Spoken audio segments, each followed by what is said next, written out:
ومرحبا بكم في برنامج أون أفريكا. أقف الآن في أعلى شلالات مارتشزن في أوغندا بين بحيرة كيوغا وبحيرة ألبرت، ومصدر مياه شلالات مارتشزن هو بحيرة فيكتوريا. وهنا نرى منظرا خلابا لمياه نهر النيل وهي تندفع بقوة شديدة وسرعة عالية، ونرى أحيانا مياه نفس النهر وهي تنساب في هدوء تام وببطء قد يجعلك تتساءل إن كان نهر النيل سيتمكن من الوصول إلى مصر.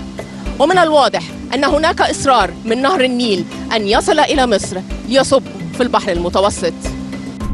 رحلة النيل من المنبع إلى المصب قصة طويلة وخلابة، مثلها في ذلك مثل النيل ذاته الذي يجري من جنوب إفريقيا إلى شمالها تبعاً لميل الأرض. قامت على ضفاف هذا النهر العظيم حضارات عدة، وانشغل المصريون القدماء بنهر النيل ومنابعه، وتركوا لنا نصوصاً تدل على أهمية النيل وتأثيره في حياتهم. وكان حابي إله النيل في مصر الفرعونية، ويسمى النيل أباي أثناء تدفقه في إثيوبيا، ويسمى النيل الأزرق متى عبر حدود إثيوبيا ودخل السودان، ويسمى نيل فيكتوريا متى غادر بحيرة فيكتوريا بأوغندا متجها إلى بحيرة كيوغا وبحيرة ألبرت بأوغندا أيضا، ويسمى نيل ألبرت عند مغادرته بحيرة ألبرت في أوغندا متجها إلى جنوب السودان، ثم يسمى بحر الجبل متى دخل جنوب السودان ليشكل النيل الأبيض، ثم يدخل النيل الأبيض السودان ويتحد مع النيل الأزرق عند العاصمة الخرطوم، ويغذي كل منهما ما يسمى نهر النيل الذي يصب في البحر المتوسط بمصر، وخلاف ذلك من أسماء. ومهما تعددت الحضارات التي قامت على ضفاف النيل، ومهما اختلفت أسماء هذا الشريان المائي الهام، فإن النيل نهر واحد عابر للحدود السياسية التي تفصل بين الدول الإفريقية. والنيل أطول أنهار الكرة الأرضية، ويصل إجمالي طول النهر إلى أكثر من 6800 كيلومتر، وتتقاسم 11 دولة حوض النيل الذي تبلغ مساحته حوالي 3.4 مليون كيلومتر مربع، أي حوالي 10.3% من مساحة قارة إفريقيا. ولنهر النيل رافدان رئيسيان هما النيل الأزرق والنيل الأبيض، وينبع النيل الأزرق من بحيرة تانا الواقعة في مرتفعات إثيوبيا، وينبع النيل الأبيض من بحيرة فيكتوريا بأوغندا. تقع أبعد روافد النيل الأبيض ومصادر مياهه في أقصى الجنوب في بوروندي ورواندا، وتعتبر بحيرة فيكتوريا المصدر الأساسي لمياه النيل الأبيض، وتتقاسم كل من تنزانيا وكينيا وأوغندا بحيرة فيكتوريا التي يقطعها خط الاستواء، وتبلغ مساحة بحيرة فيكتوريا حوالي 69,000 كيلومتر مربع، وهي ثاني أكبر بحيرة للمياه العذبة في العالم من حيث المساحة، والأكبر في إفريقيا، وهي واحدة من البحيرات العظمى الإفريقية. وفي جولتنا بدولة أوغندا الشقيقة نتتبع مسار النيل بدءاً من بحيرة فيكتوريا وأثناء تدفقه شمالاً ليصب في البحر المتوسط بمصر، ونلقي الضوء على بعض مجالات التعاون وتبادل الخبرات بين مصر وأوغندا، ونزور بعض أبرز معالم المنطقة التي سجلها الجغرافيون والمؤرخون على مر العصور، ونسير في خطى الرحالة القدامى الذين تحملوا الصعاب أثناء الإبحار جنوباً لكشف أسرار منابع النيل في المناطق الاستوائية. ونتعرف سريعاً على دور مصر الهام في فك لغز منابع النيل الذي حير العالم منذ فجر التاريخ، وإسهام مصر في معرفة العالم بإفريقيا جنوب الصحراء الكبرى. كان الجغرافي المصري كلوديوس بطليموس الذي عاش في مدينة الإسكندرية في القرن الثاني الميلادي أول من سجل مجرى النيل كاملاً، ودون هذا في أطلسه بعنوان الجغرافيا، وكان ما سجله عن قارة إفريقيا مرجعاً جغرافياً هاماً حتى القرن ال15 الميلادي. أشار بطليموس إلى أن جبال القمر هي منبع النيل، وسميت جبال القمر لأن الثلوج التي تكسو قممها تعكس ضوء القمر ليلاً. ويعتقد أن جبال القمر هي جبال روانزوري التي تقع في جنوب غرب أوغندا وعلى الحدود مع الكونغو الديمقراطية. وقد تم فيما بعد إثبات أن جبال روانزوري تغذي روافد النيل. تذوب الثلوج التي تكسو جبال روانزوري فتغذي نهر سمليكي الذي يصب في بحيرة ألبرت، ثم تغادر مياه النيل البحيرة متجهة شمالاً إلى جنوب السودان والسودان ومصر. وحدد العالم المسلم والجغرافي محمد الإدريسي الذي عاش في القرن ال12 الميلادي مصدر النيل. وكان الإدريسي أول من تكلم عن بحيرة فيكتوريا وخلف خريطة دقيقة للبحيرة.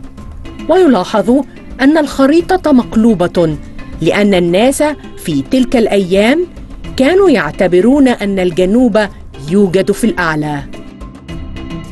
ولولا جهود مصر في القرن ال19 لما تم استكشاف منابع النيل، وحتى الرحلات الاستكشافية لمنابع النيل التي نظمتها الجمعية الجغرافية الملكية التي تأسست في بريطانيا في عام 1830 ما كانت لتحقق أهدافها وتنجح لولا تعاون الحكومة المصرية معها. ويرجع اسم بحيرة فيكتوريا إلى المستكشف البريطاني جون هانينغ سبيك الذي يعتبر أول أوروبي يصل إلى بحيرة فيكتوريا، وكان هذا في عام 1858. وأطلق سبيك على البحيرة اسم ملكة بريطانيا آنذاك. وقد أكد سبيك أن النيل ينبع من بحيرة فيكتوريا. وفي حقيقة الأمر ينبع النيل الأبيض من بحيرة فيكتوريا عند مدينة جنجة التي تطل على الساحل الشمالي للبحيرة وتقع في مقاطعة جنجة، وتبعد المدينة حوالي 80 كيلومتر شرق العاصمة الأوغندية كامبالا. What would you tell us about this beautiful place, the source of the Nile in Jinja, Uganda? Yes, this is the source of the great river Nile, the longest river in the world, and this is a point where it begins its long journey all the way from Uganda to Egypt. This takes about 90 days. تعتبر أوغندا دولة حبيسة لأنها ليست لديها منافذ على البحار والمحيطات، وتلك المنطقة عند جنجة هي المخرج الوحيد لمياه النيل من بحيرة فيكتوريا. وتعتبر الأمطار المصدر الأول لمياه البحيرة وتغذيها بنسبة تصل إلى حوالي 80%. وتتدفق أنهار عدة من بلاد مجاورة لأوغندا ومن أوغندا ذاتها لتصب في بحيرة فيكتوريا.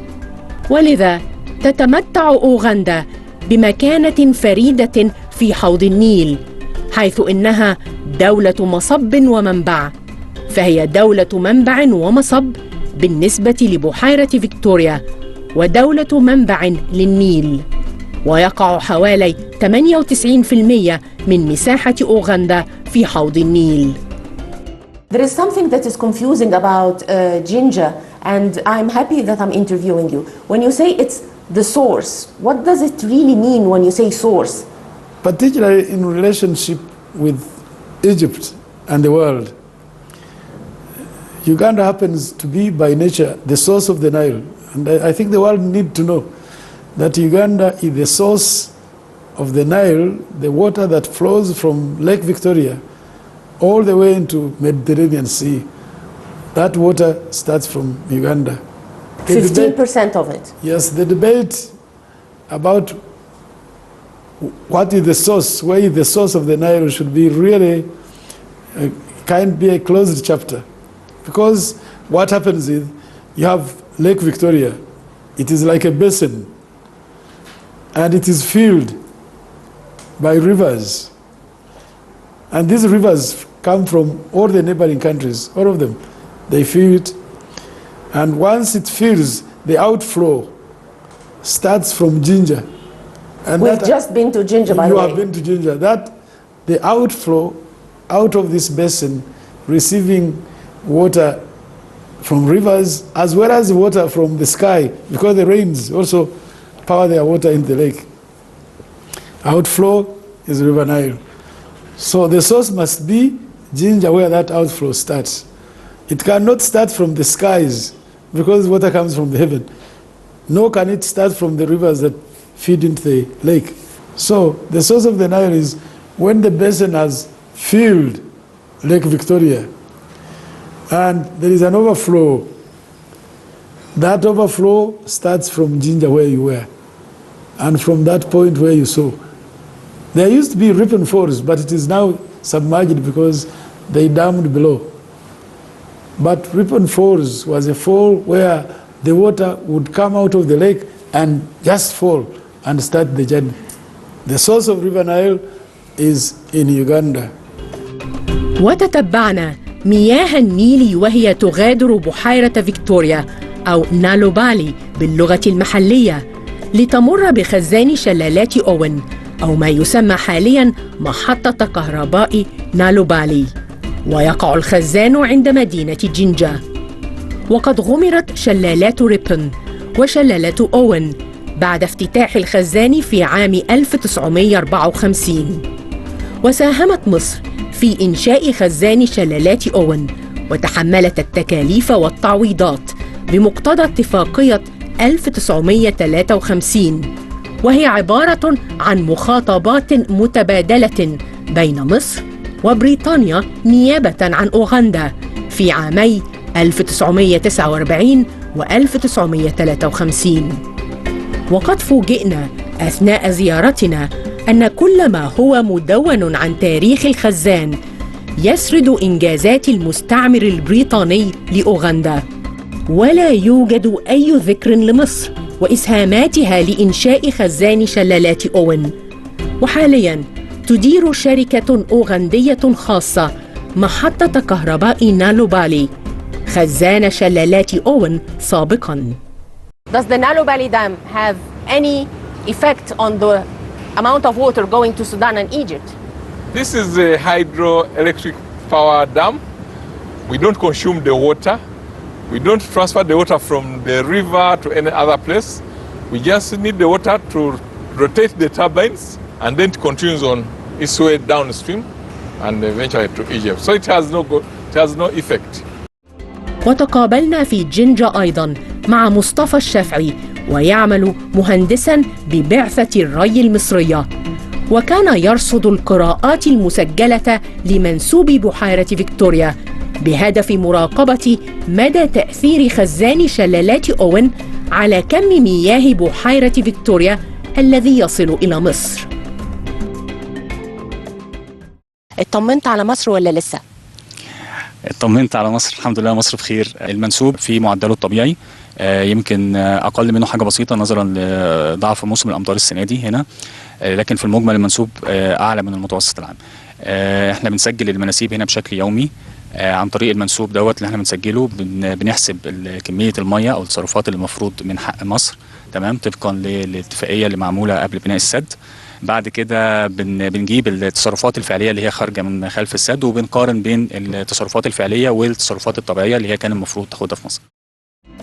ثم تغادر مياه النيل جينجا متجهة شمالاً إلى بحيرة كيوغا، ثم شلالات ماتشزن، ثم بحيرة ألبرت في أوغندا. ومن أجمل الأماكن لرؤية النيل هي منطقة محمية شلالات ماتشزن التي تقع في شمال غرب أوغندا وتبعد حوالي 285 كيلومتر عن العاصمة الأوغندية كامبالا. وتصل مساحة منطقة محمية شلالات ماتشزن إلى أكثر من 5200 كيلومتر مربع، وهي أكبر منطقة محمية في أوغندا. وتتكون المنطقة من محمية كاروما ومحمية بوغونغو ومحمية شلالات ماتشزن الوطنية. قام المستعمرون البريطانيون بوضع قانون المحميات الوطنية لأوغندا في عام 1952، ما أدى إلى إنشاء محمية شلالات ماتشزن الوطنية التي تبلغ مساحتها حوالي 3800 كيلومتر مربع، وتعتبر المحمية إحدى المزارات السياحية الهامة في البلاد. وتحمل محمية شلالات ماتشزن الوطنية اسم الشلال الذي تشتهر به ماتشزن، والذي سمي على اسم الجيولوجي الاسكتلندي رودريك ميرشيسون، وكان رئيساً للجمعية الجغرافية الملكية في بريطانيا وأحد مؤسسيها. وأثناء دخول محمية شلالات ماتشزن توقفنا للاستمتاع بغابة بودونغو التي تبلغ مساحتها حوالي 300 كيلومتر مربع، وهي أكبر غابة لأشجار الماهوجني في شرق إفريقيا، وبها حوالي 42 نوع من الفراشات. وتشتهر غابة بودونغو بأكبر عدد من قرود الشمبانزي في أوغندا، ويقدر عددهم من حوالي 400 إلى 800 شمبانزي. وتتميز محمية شلالات ماتشزن بقردة البابون التي لديها بعض الحياء، ولم يفسد الجمهور سلوكياتها بعد، فلا تقوم القردة هنا بملاحقة الإنسان من أجل خطف طعامه أو الاستيلاء على مقتنياته، وهي أقل شراسة من القردة في مناطق أخرى. ومتى تعبر النيل عند محمية شلالات ماتشزن لتتوجه إلى أماكن الإقامة التي تتراوح بين فنادق صديقة للبيئة ومخيمات السفاري، تجد من يرحب بك على طريقة سكان شمال غرب أوغندا حيث تقع المحمية. إنها موسيقى الأدونغو تعزفها فرقة موباكو الشعبية. In national park, you have elephants, you have ferry crossing, you have falls. We have elephants like lions, elephants, and many others. Welcome, oh welcome, welcome, oh welcome, welcome to Machichon, welcome to Uganda, welcome, oh welcome.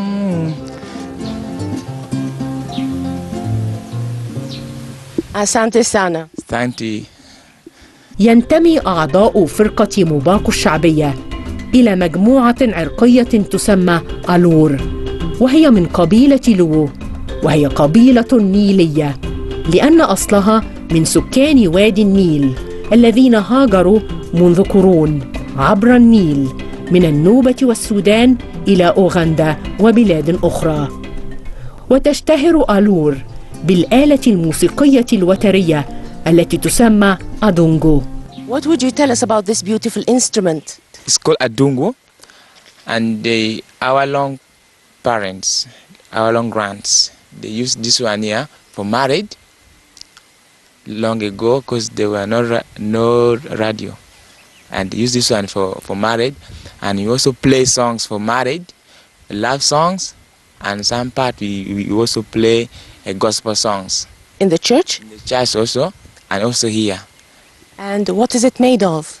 Yeah, the instrument is made out of a wood and the skin of a cow, strings. Ankoli? Ankoli cow, yeah, calling cow. And the strings? The strings is a nylon string, yeah. What about the wood of your adungo? The wood is out of a passion tree, yeah. Do you come here every day to the Murchison Falls National Park? Yeah, every day, very in the morning. Every day we are here, always, every day. How do you make a living? We cultivate, then we play this one here. Some part of the money we earn here, we took our children at school, and other parts we use it for cultivation also at home, farm. What do you grow in the farm? We grow cassavas and maize, cotton, yeah, like that, and millet also. So you're a farmer? We are also farmer at home also, but yeah, we come and get some money because there's no way of getting money, so we get money here also, then we take it for cultivation also, yeah. So farming is not enough for you to keep you living? Yeah, it's not enough for us because if you depend on farming also, there's no money for buying things. Yeah, while waiting for the farm to be ready. وتكشف موسيقى الأدونجو عن تأثير الوجود البريطاني في أوغندا. ويتم حالياً دمج موسيقى الأدونجو بالموسيقى الكلاسيكية الأوروبية.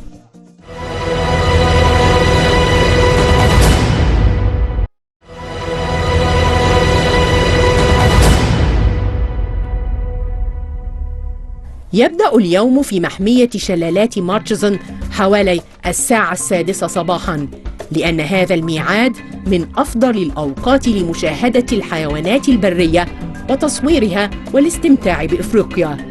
ويكون العديد من الحيوانات في أوج نشاطه من وقت الغسق إلى الفجر.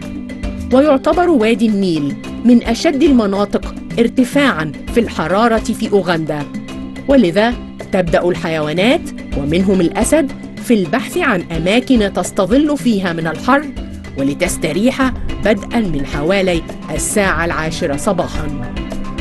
اصطحبنا حارس المحمية جيمس للقيام برحلة السفاري، ومكننا هذا من النزول من السيارة والتصوير، لأن تعليمات المحمية تمنع الزائرين من النزول من السيارة إلا برفقة الحارس لحمايتهم من الحيوانات البرية. وينصح الزائرون أيضاً بمرافقة حارس المحمية أو مرشد سياحي طوال قيامهم برحلة السفاري، خشية أن يتوه الزائر في روعة المكان فيفقد طريق العودة إلى محل إقامته. ويجب أن يأخذ السائح معه ما يلزمه من الماء والطعام لصعوبة تنبؤ ما قد يحدث أثناء زيارته لأدغال إفريقيا. ويوصى بأن تستغرق رحلة السفاري 5 ساعات على الأقل. وتتميز محمية شلالات مارشزن بحشائش السافانا، وهي موطن طبيعي لحوالي 76 نوع من الثدييات و450 نوع من الطيور. Uganda has an animal and a bird, each as a symbol. What are the details? Uganda has 2 things. We have a crested crane, which is the symbol for this country. It's our national bird. I totally don't know why they chose it to be a bird of the nation. It looks beautiful. It's so beautiful, and sometimes when you find them very active, they dance. They're like so happy all the time, very humble. It makes it so special. And we also have the Uganda Cub. This specific type of antelope is only unique and found only in Uganda. When you go to other countries, you can find other types of antelopes like the eland, you can get impala, but a Uganda Cub is specifically for Uganda, and that's why they chose it to be the national animal. How did Murchison become a national park? You remember when you entered the park yesterday, you witnessed there were some little flies flying around and like biting and disorganizing your piece in the car? I do remember. Yes, but I have to remind you. What's the name? Those are tsetse flies. I don't want to scare you a lot. but they still bite and disorganize your piece, but it's not the species that transmit the sleeping sickness. Now, this park, before it became a national park, it was generally a village. I can call it like a village, like a town, like a whole area where communities are staying. It became a national park because of the outbreak of tsetse flies in the late 1890s. There was death, dying of people and their domestic animals around that time. And the government by then... Even the domestic animals? Exactly, like cows and goats were dying because of the tsetse flies bite, and people were dying a lot. So the government by then, the colonialists... The British? Yes, please. They decided to say, oh, what do we do to the communities? Let us take them to other areas as we try to get measures to eradicate the problem and kill all the tsetse flies so that the people can be safe. So that step was done. People were taken, evacuated in the area, and then the place remained so vacant, and that created space for wild animals to come in and multiplying slowly by slowly. And probably it could be possible, maybe other animal species were brought in to make the process successful. They multiplied. After the multiplication, animals became reasonable, and then they decided to make game reserves. In 1925, that's when the game reserves were made. And then still they were looking at the growth of the animals. So reasonable numbers came in. And then I said, after that, let us make a national park.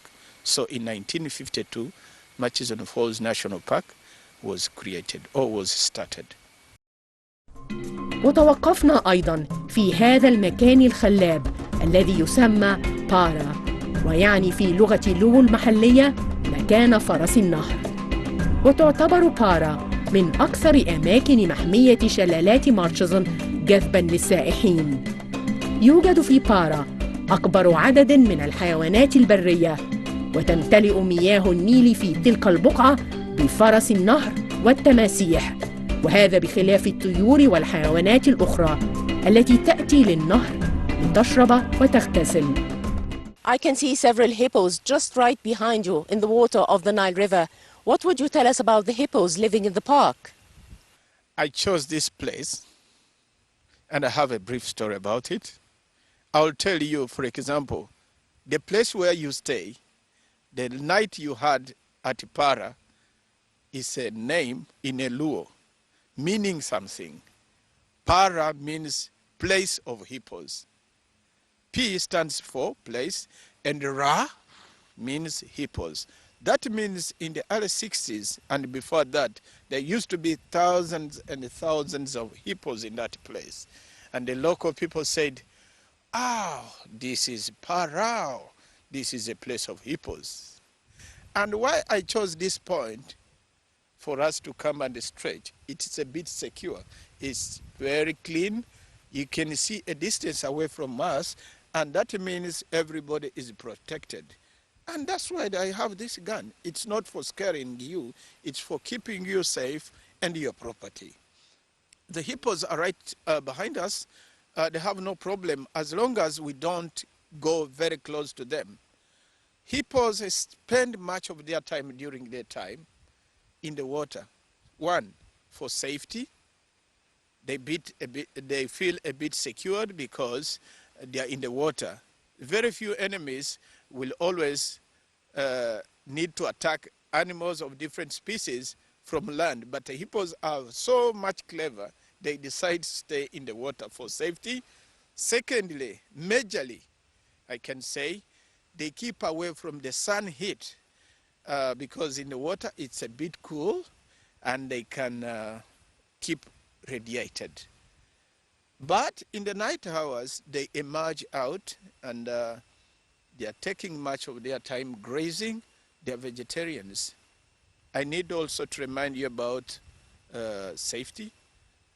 Some of these animals are very deadly, more especially in night hours when they are grazing or when they are feeding. And if you approach them, for example, without a torch, they can easily attack you. we count a hippo, a buffalo, and an elephant among the animals that are so dangerous in Africa. And the lion? Lions are not so much dangerous. Really? Yes, exactly. I'm telling you the truth. You can bypass a lion.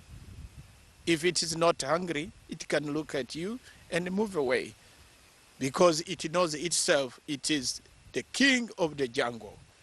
It is the overall, because everybody fears a lion, including myself. Do you call a lion Simba here? Simba, yeah, that's his Swahili, Swahili language. And the problem with the other animals, like a buffalo, it takes no time in attacking. It's so very fast to attack and kill. It doesn't kill you for food. It's for protection. It assumes that this is an enemy. I have to rush into the enemy, destroy, and then it leaves you there. The same applies to hippos.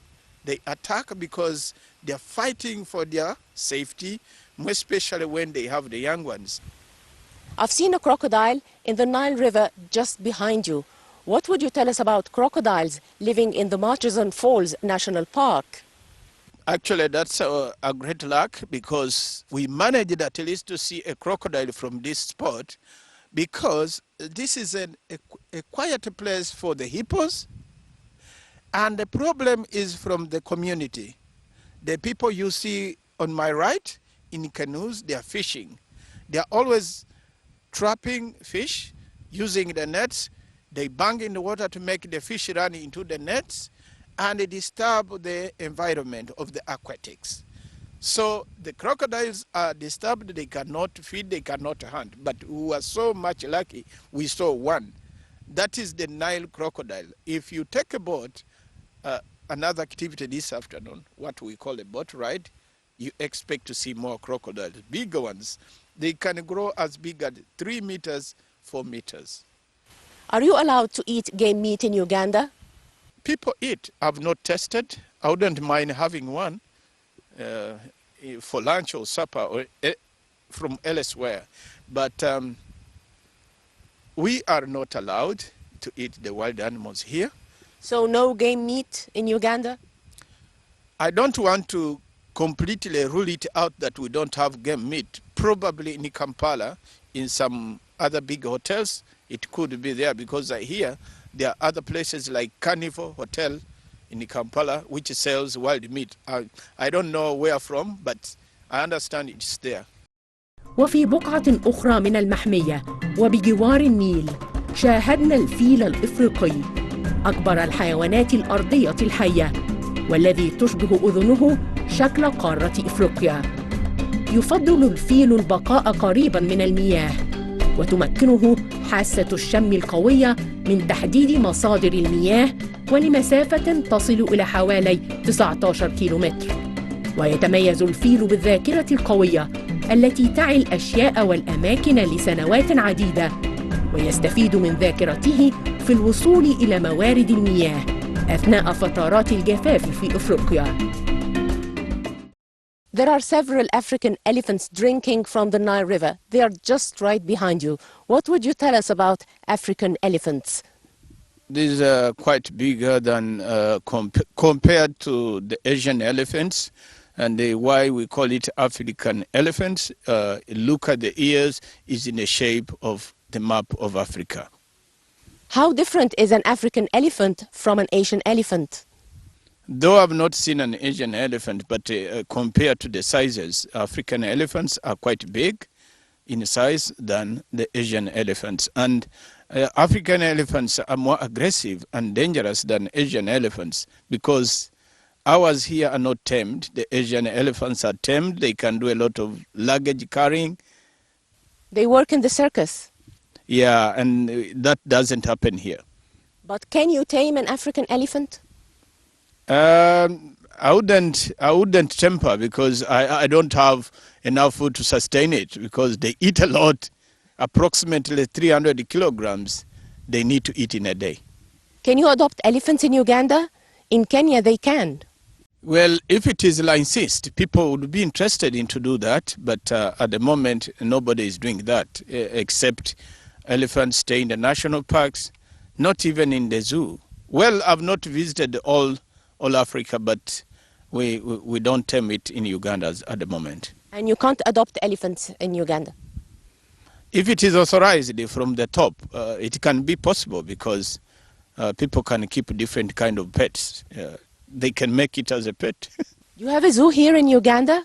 Yes, we have Entebbe Wildlife Education Center, which is a zoo, and different kind of animals are there. وكثيرا ما يرغب الزائرون في الاقتراب من الفيل لأخذ صورة سيلفي معه أو ركوبه، ولا يدرك الزائرون أن الفيل حيوان بري مهما تم ترويضه وتدريبه. وكثيرا ما يستهين السائحون بقدرة الفيل على العدو والهجوم عليهم سريعا بسبب ضخامة جسمه، فقد يصل وزن الفيل إلى حوالي 7000 كيلوغرام. ولا يتخيل الكثيرون أن سرعة الفيل تبلغ حوالي 40 كيلومتر في الساعة، وأن أفضل وسيلة للنجاة من هجومه عليهم هي أن يتنبأوا هجومه فيفروا هاربين قبل أن يبدأ الفيل في الجري وراءهم. For an elephant, you may look at it jokingly. You think it is very peaceful, but it's not. It will come, attack you, roll the car, and then everybody is in a mess. So for that matter, we always advise people or our visitors who are coming here in this national park or in other national parks, not always to go very close to the animals, because you can never know what time they will change, what time they will become aggressive.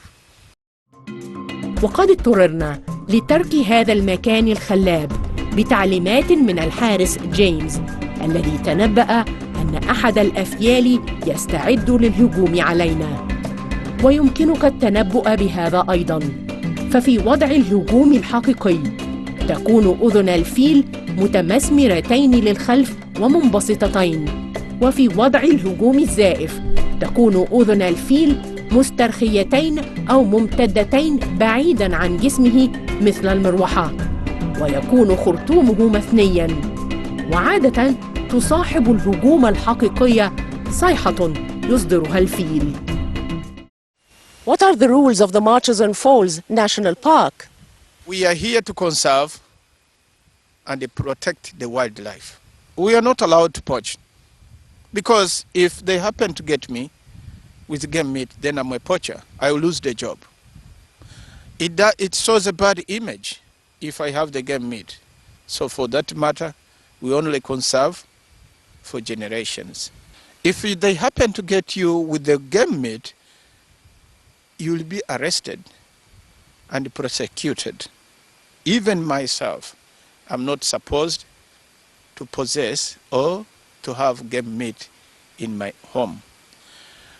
In most cases, when there is like Christmas, big days, instead the management spend money to buy cows or goats and they distribute them to us departmentally, so that each and everybody can have a little bit of diet than killing a hippo, than killing a Uganda Cub, which takes so many years to grow up. And for example, if I have like 20 visitors paying at the gate $40 each person coming to see the hippo, they will pay the $40 per person. That is for park entry. They will spend the night here. They will cross on the ferry. That is all income.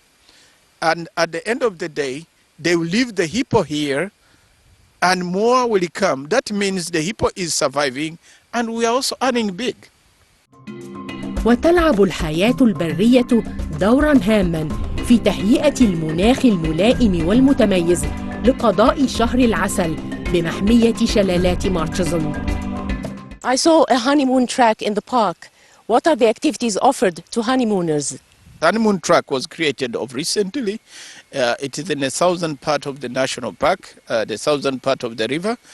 For example, it's an additional track to what we have right now, because like if you've done all the activities in the north part of the park and then you have done the waterfalls and then you're relaxing at your lodge, like at Zambia River Lodge, which is not far away, few kilometers from honeymoon track. What do? You say, since I'm through and I'm done with the northern part of the park, let me proceed to the honeymoon track and see the antelopes, see the buffaloes. Just of recent, I can tell you they translocated about 15 giraffes to that spot because they were not there before. And they chose that, let us try to introduce more animal species in the honeymoon track so that people can love going there. We have so many other species. If you happen to go there, you'll witness you yourself. There are about 1,200 Rothschild giraffes in the park. To what extent does this make the park so unique?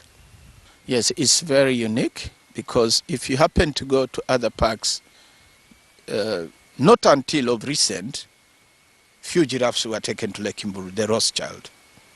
If you happen to go to Kidepo, you will not see as much as we have in this park. But from Murchison Falls National Park, here where we are, we still have another trail to go through. You'll bear with me when you see more Rothschild giraffes. You may be slightly confused when you see one is very dark and one is light color. That is because of age. The older they get, the darker they become, right? But it remains only one species of giraffe. So for that matter, by the way, it is my favorite. I like it most because it's very humble. It doesn't attack. It doesn't raid people's crops. That's why I chose it as my favorite. What are the types of giraffes you have in Uganda? In Uganda, well, though I've not been in Kidepo Valley National Park, which is in Uganda? Yeah, which is in the northeast of this country, bordering Sudan and Kenya. Understand there is reticulated. Reticulated has some little difference of the color patterns from Rothschild. And in this park we have Rothschild. So we have only two types in Uganda. Comparing the Murchison Falls National Park to the Kidepo Valley National Park, is the Murchison Park a better place to see the Rothschild giraffes? I can say 100% a better place to see giraffes in Murchison Falls than Kidepo.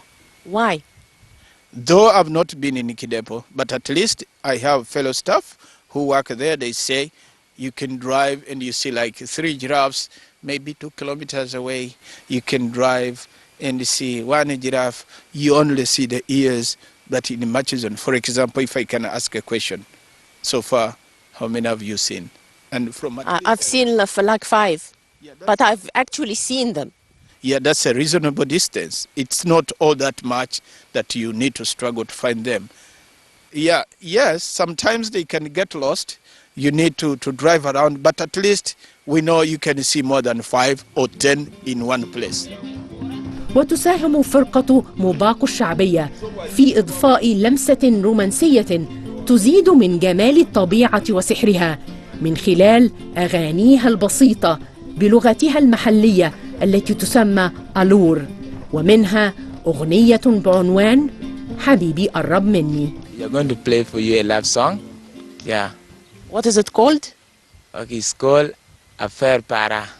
Affair Para is mean, my lover. Yeah, come closer to me. Oh, this is great. Okay, let's listen.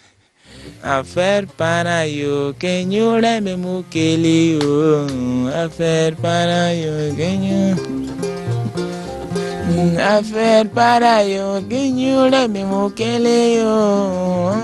Para yo, can you let me mukeli yo? Affair para yo, can you let me mukeli yo? Para yo, can you let me mukeli?